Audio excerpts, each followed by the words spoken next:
خصوصاً درس حدیث کی محفل میں آ کر کے بیٹھے۔ اللہ تبارک تعالیٰ ہماری نماز کو بھی اور ہمارے بیٹھنے کو بھی اپنی بارگاہ میں قبول فرمائے۔ علم دین کا حاصل کرنا ہر مسلمان مرد اور عورت پر فرض ہے۔ ہمارے آقا کریم صلی اللہ علیہ وسلم ارشاد فرماتے ہیں، طلب العلم فریضۃ علی کل مسلم والمسلمہ، ہر مسلمان مرد اور عورت پر علم دین کا حاصل کرنا فرض ہے۔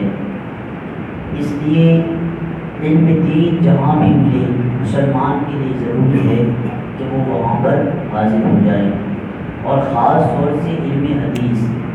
یاد رکھیں، ایمان کی گاڑی کے جو دو پہیے ہوتے ہیں اس میں سے ایک پہیہ قرآن ہے، دوسرا پہیہ حدیث۔ ایمان کی گاڑی ان دونوں پہیوں کے بغیر چل ہی نہیں سکتی ہے۔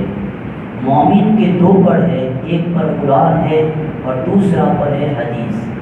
اگر مومن قرآن کو نہیں پڑھتا اور علم حدیث کو حاصل نہیں کرتا تو وہ آسمان میں پرواز نہیں کر سکتا، اللہ کی بارگاہ میں کامیاب نہیں ہو سکتا۔ اس لیے قرآن کو بھی سیکھنا ہمارے لیے ضروری ہے اور حدیث کا علم رکھنا بھی ہمارے لیے ضروری ہے۔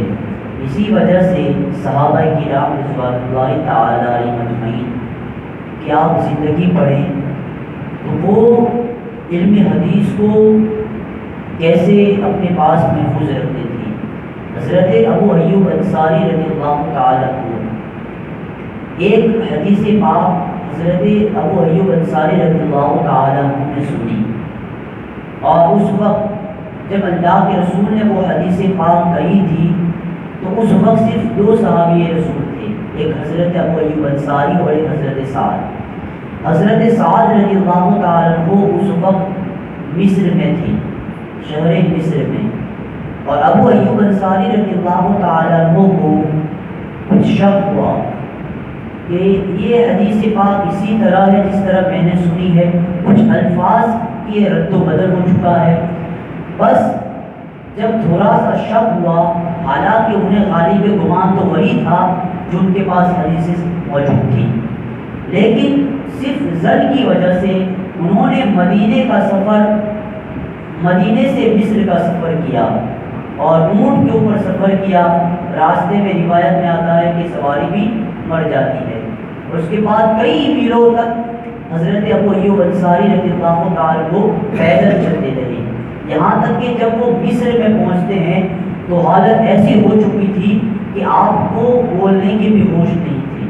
ظاہر سی بات ہے، جب سفر وہ پیدل سفر، اتنے میلوں کا سفر بغیر کھائے بغیر پانی پیے، تھکاوٹ اتنی زیادہ تھی اور ان کو آرام کی بہت زیادہ ضرورت تھی، بولا بھی نہیں جاتا تھا، لیکن اس کے باوجود جب مصر میں پہنچے تو سب سے پہلے جو جملہ تھا ان کی زبان پہ یہ تھا، حضرت سعد کہاں ہے؟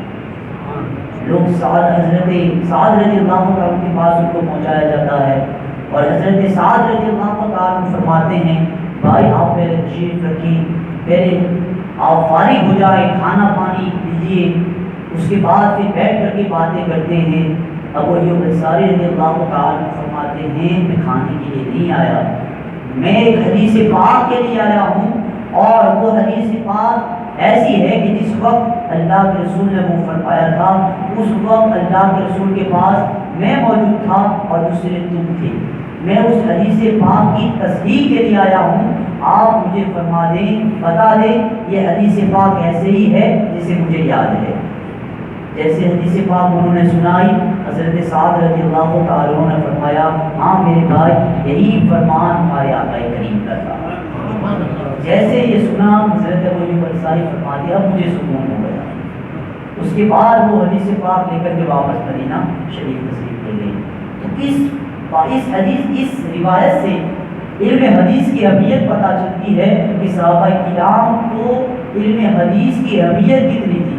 ایک حدیث پاک کے لیے، اور وہ بھی غالب گمان تھا کہ ہو سکتا ہے کہ اس میں میری وجہ سے یا میری طرف سے کچھ الفاظ کی رد و بدل ہو چکا ہو، اس خیال سے انہوں نے مدینے سے لے کر کے مصر کا سفر پیدل طے کیا، بغیر سواری کے طے کیا۔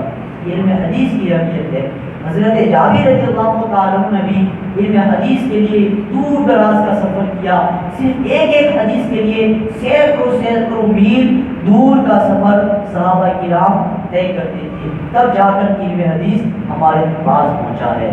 یہ محدثین کرام نے جنہوں نے کتابیں لکھی ہے، بخاری شریف ہے، مسلم شریف ہے، ابو داؤد شریف ہے، ابن ماجہ، یہ ساری ستہ کی کتابیں جو ہیں، آپ ان کی زندگی کو پڑھیں کہ انہوں نے یہ احادیث پاک کیسے جمع کی ہے۔ حضرت امام بخاری دور دور کا سفر سواری پر کرتے تھے، ایک ان کا بھی واقعہ ہے، اور اس میں بھی بہت زیادہ اہمیت اور بہت زیادہ خیالات رکھتے تھے۔ کوئی آدمی ایسا ہو کہ زندگی میں کبھی انہوں نے جھوٹ بھی بولا ہو تو یہ محدثین پاک کبھی بھی ان سے علم حدیث حاصل نہ کرتی، کبھی ان کی حدیث کو اپنی کتاب میں لکھتے نہیں۔ یہاں تک کہ امام بخاری ایک مرتبہ جب ان کو پتا چلا کہ فلاں شخص کے پاس اللہ کے رسول کی یہ حدیث پاک موجود ہے، آپ دور دراز کا سفر کر کے ان کے پاس پہنچے۔ جب ان کے گھر پہ پہنچے تو کیا دیکھتے ہیں، وہ شخص باہر نکل کر کے اپنے جانور کو اپنے پاس بلا رہا ہے اور اپنے چلو کے اندر کچھ بتا رہا ہے، اپنا دامن پھیلا کر کے کہہ رہا ہے لو لو، حالانکہ ان کے دامن میں کچھ نہیں تھا، لیکن جانور کو اپنے قریب بلانے کے لیے وہ صرف دھوکہ دے رہے تھے کہ جانور کو پتا چلے کہ ان کے دامن میں گھاس رکھی ہوئی ہے، کھانا پانی موجود ہے، دانا موجود ہے۔ جب وہ جانور نزدیک آ گیا تو انہوں نے اس کو پکڑ لیا۔ اتنی بات امام بخاری نے دیکھی تو فوراً وہاں سے واپس ہو گئے کہ جو جانور کے ساتھ جھوٹ بولتا ہو وہ ہرگز میرے رسول کی حدیث کو حفظ کرنے کے لائق نہیں ہے۔ ان سے حدیث لیے بغیر امام بخاری وہاں سے واپس ہو گئے۔ تو علم حدیث کو حاصل کرنا یہ بہت ہی ضروری ہے، اس لیے اور یہ محفل اس لیے بھی بہت بابرکت ہے کہ آج یہاں ہمیں اللہ کے رسول صلی اللہ علیہ وسلم کی حدیث پاک سننے کو مل رہی ہے۔ اب دیکھیں آپ کے سامنے میں مشکوٰۃ شریف لے کر کے بیٹھا ہوں۔ یہ مشکوٰۃ شریف سیاہ ستہ کی کتابوں میں سے ایک کتاب ہے اور بہت ہی معتبر کتاب ہے۔ ان کی شرح جو لکھی ہے میراث المناجی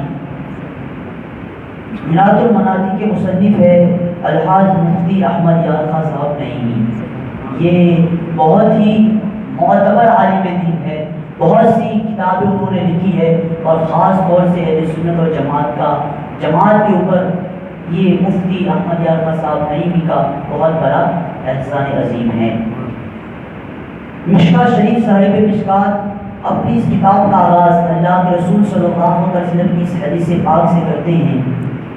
فرماتے ہیں عن عمر بن الخطاب رضی اللہ تعالی عنہ قال قال رسول اللہ صلی اللہ علیہ وسلم انما الاعمال بالنیات وانما لامرئ ما نوى فمن كانت هجرته الى الله ورسوله فهجرته الى الله ورسوله۔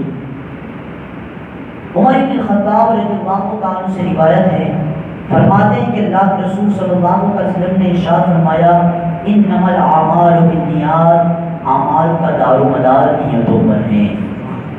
یہ اللہ کے رسول کی سب سے پہلی حدیث ہے اور سیاستہ کی ساری کتابوں میں سارے محدثین نے اپنی کتاب کا آغاز اسی حدیث پاک سے کیا ہے، کیونکہ عمل اس وقت تک قبول ہی نہیں ہو سکتا جب تک کہ آدمی نیت صحیح نہ کر لے۔ ساری زندگی آپ نماز پڑھتے روزہ رکھتے رہے، زکوٰۃ ادا کرتے رہے، لیکن جب آپ کی نیت درست نہیں ہوگی تو ان اعمال کا ثواب آپ کو نہ دیا جائے گا۔ اگرچہ آپ اپنے گمان میں اپنے آپ کو نمازی روزدار کہیں، لیکن جب اللہ کی بارگاہ میں جائیں گے تو آپ کے نامہ اعمال میں ایک بھی نیکی نظر نہ آئے گی۔ اس لیے اللہ کے رسول نے سب سے پہلے فرمایا انما الاعمال بالنیات، اعمال کا دار و مدار نیتوں پر ہے۔ جب تک تمہاری نیت صحیح نہیں ہوگی تمہارے اعمال اللہ کی بارگاہ میں مقبول نہیں ہوگی۔ یہی وجہ ہے کہ حدیث پاک میں آتا ہے اللہ کے رسول صلی اللہ علیہ وسلم ارشاد فرماتے ہیں جب میدان محشر قائم ہوگا اور تمام لوگوں کا حساب و کتاب لیا جائے گا، اس وقت ایک بندہ ایسا لایا جائے گا جو ہر عمل کے اعتبار سے بہت بڑا ہوا ہوگا. اس کے پاس روزوں کی بھی کمی نہیں ہوگی، زکوٰۃ کی بھی کمی نہیں ہوگی، حج و زیارت کی بھی کمی نہیں ہوگی، سارے اعمال اس نے کیے ہوں گے. اس شخص کو اللہ کی بارگاہ میں فرشتے لے کر کے آئیں گے. اللہ تبارک و تعالیٰ فرمائے گا اے میرے بندے، میں نے تجھے بے وہاں بے شمار نعمتوں سے نوازا، بتا تم نے دنیا میں جا کر کے میرے لیے کیا کیا. اب وہ بندہ کہے گا میں نے حج کیا، تو اللہ ارشاد فرمائے گا واقعی تو نے حج کیا، لیکن حج تو نے اس لیے نہیں کیا کہ تو اپنے رب کو راضی کر لے، بلکہ حج تو نے اس لیے کیا تھا تاکہ لوگ تجھے دنیا میں حاجی کریں. اپنے آپ کو حاجی کہلوانے کے لیے حج کیا اور تجھے دنیا میں لوگوں نے حاجی کہہ دیا ہے. دنیا میں تیرا بدلہ دے دیا گیا، آخرت میں اس کا تیرا کوئی بدلہ نہیں ہے. پھر بندے سے عرض کیا جائے گا اے میرے بندے، میں نے تجھے مال و دولت سے نوازا تھا، بتا تم نے میری راہ میں خرچ کیا یا نہیں کیا. اس نے اللہ کی راہ میں بہت زیادہ خرچ کیا ہوگا. عرض کرے گا مولا میں نے تیری راہ میں تیری رضا کے لیے بہت زیادہ خرچ کیا. اللہ ارشاد فرمائے گا میرے بندے تو نے خرچ کیا لیکن مجھے راضی کرنے کے لیے نہیں، بلکہ لوگوں کو راضی کرنے کے لیے اور لوگوں کو دکھانے کے لیے کہ یہ دیکھو بہت بڑا سخی ہے، اور تجھے دنیا میں سخی کہا جا چکا، اب آخرت میں تیرا کوئی حصہ نہیں ہے. تو یہ حدیث پاک بہت بڑی لمبی ہے. ہر عمل کے اعتبار سے اللہ تعالیٰ پوچھے گا اور بندہ عرض کرے گا مولا یہ عمل بھی میں نے کیا ہے، نماز بھی میں نے پڑھی ہے، روزے بھی رکھے ہیں، لیکن ہر عمل کے اعتبار سے اللہ ارشاد فرمائے گا تو نے روزے بھی رکھے، نمازیں بھی پڑھی، لیکن اللہ کو راضی کرنے کے لیے نہیں، بلکہ تیری نیت یہ تھی تاکہ لوگ تجھے اچھا کریں، لوگ تجھے نمازی کریں، لوگ تجھے روزدار کہے، حاجی کہے، اور دنیا میں تجھے کہہ دیا جا چکا، اب آخرت میں تیرا کوئی حصہ نہیں ہے. یہ حدیث پاک اسی کی تشریح کرتی ہے کہ کوئی بھی عمل کیا جائے، چاہے تم نماز پڑھو، روزے رکھو، بلکہ چھوٹی سے چھوٹی تم نیکی بھی کرو، بلکہ راستے سے کچھ اذیت دہ چیز کو ہٹا لو، نیت یہ رکھو کہ کہیں میرے مومن بھائی کو تکلیف نہ پہنچے. اگر اس نیت سے تم ہلکی سی چیز بھی تینکے کو اٹھا کر کے سائڈ پہ رکھ دو گے، اللہ تعالیٰ اس تینکے کے اٹھانے کی وجہ سے بھی تمہیں جنت عطا فرما دے گا، تمہارے ساری زندگی کے گناہوں کو معاف فرما دے گا. ایک نیت ہی ہے جو اعمال کا ثواب بڑھا دیتی ہے، اور نیت اگر بگڑ گئی تو ساری زندگی کے اعمال برباد ہو جاتے ہیں. اس لیے سب سے پہلے حدیث پاک اللہ کے رسول فرماتے ہیں انما الاعمال بالنیات، اعمال کا دار و مدار نیت پر ہے. پیشا فرماتے ہیں وانما لامرئ ما نوى، وانما لامرئ ما نوى، اور بے شک آدمی کے لیے اتنا ہی ہے جتنا وہ نیت کرتا ہے. جتنی اچھی نیت ہوتی ہے اللہ تعالیٰ اتنا ہی اس کو ثواب عطا فرماتا ہے. جتنی صحیح نیت ہوگی اتنا ہی زیادہ ثواب دیا جائے گا. فمن کانت ہجرتہ الی اللہ، تو جو ہجرت کرے اللہ تبارک تعالیٰ کی طرف، جو ہجرت کرے اللہ تبارک تعالیٰ کی طرف، اور رسول ہی، اور اس کے رسول کی طرف. یہاں پر ہجرت سے مراد وہ ہجرت نہیں، وہ ہجرت تو ہو چکی. اللہ کے رسول نے مکہ سے مدینہ کی طرف ہجرت کی تھی. وہ ہجرت کیوں کی تھی؟ اللہ کے رسول کی ہجرت کا مقصد کیا تھا؟ وہ مقصد یہ تھا تاکہ مکہ میں لوگ دین کا کام کرنے نہیں دیتے.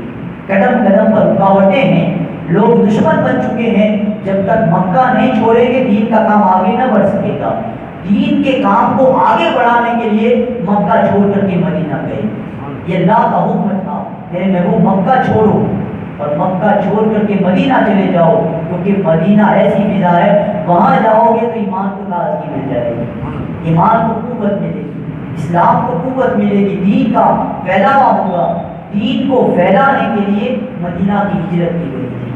آج بھی اگر کوئی دین کو پھیلانے کے لیے اپنے گھر بار کو چھوڑتا ہے، کہیں پر جا کر کے اپنے وطن کو چھوڑ کر کے دوسرے وطن میں جا کر کے اگر دین کا پیغام پہنچاتا ہے تو یہ بھی اللہ اور اس کے رسول کی طرف ہجرت کرنا، اس کو بھی وہی ہجرت کا ثواب دیا جائے گا. اس لیے اللہ کے رسول فرماتے ہیں فمن کانت ہجرتہ الی اللہ ورسولہ، جس کی ہجرت اللہ اور اس کے رسول کی طرف ہے. مطلب کیا؟ اللہ اور اس کے رسول کے دین کی طرف ہے. جو اللہ اور اس کے رسول کے دین کو آگے بڑھانے کے لیے ہجرت کرتا ہے، اپنے گھر بار کو چھوڑ کر کے نکلتا ہے، تو اس کی ہجرت اللہ ہی کی طرف ہے۔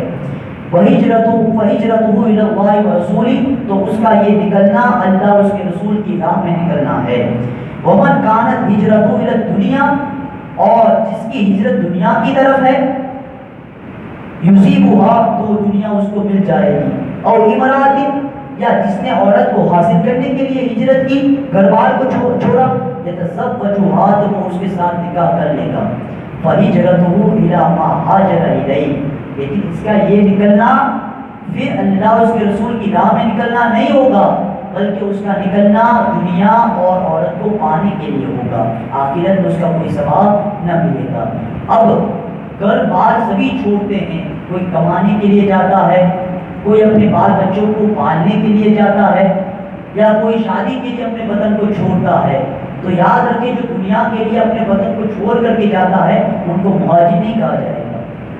یہاں سے بہت سے لوگ لندن جاتے ہیں، امریکہ جاتے ہیں دنیا کمانے کے لیے، ان کو مہاجر نہیں کہا جائے گا۔ لیکن اگر کوئی یہاں سے جاتا ہے، اپنے وطن کو چھوڑ کر کے جاتا ہے، سات سمندر پار جاتا ہے، اگرچہ کمانے کے لیے جاتا ہے، لیکن ساتھ میں نیت یہ کر لیتا ہے وہاں جا کر کے میں اللہ اور اس کے رسول کا دین پہنچاؤں گا، وہاں دین کی خدمت کروں گا، وہاں مال بھی کمائے گا، تبھی اللہ تعالیٰ ہجرت کا ثواب عطا فرمائے گا۔